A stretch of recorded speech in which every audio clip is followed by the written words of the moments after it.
ნოლიბარდი არის კაცთმოყვარე, ადამიანთმოყვარე.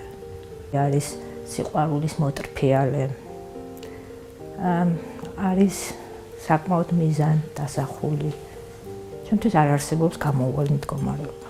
არ არსებობს თქვათ, ასე ვიტყოდი, შავი კვადრატის ფენომენი არ არსებობს. ყოველთვის შემიძლია გავაკეთო ხვრელი, სადაც გამოჩნდება შუქი. მე ვარ პიანისტი. კონსერვატორია მაქვს დამთავრებული. და აი სწორედ ამ პროფესიის არჩევა მოხდა ჩემ დაუნებურად. ჩემი ბედი გადაწყდა ჩემს ოჯახში. ეს არ ყოფილა ძალადობა, რასაკვირველია.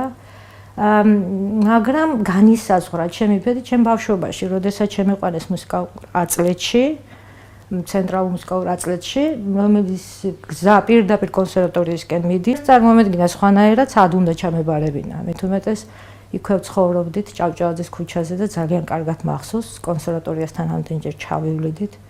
დედა ჩემის სიტყვები, რომ როდის ვეღირსები ჩემი შვილი, აი აქ ისწავლი. ნუ ეს მეც ახლა დედა ვარ და ამ გადმოსახედიდან მესმის მისი ძალიან კარგად. თვლი რომ ძალიან დემოკრატიულად გავზარდა შვილები, ძალიან დიდი თავისუფალი არჩევანი ჰქონდათ, მაგრამ ორივე მაირჩია ეს პროფესია, ორივე მსახიობია.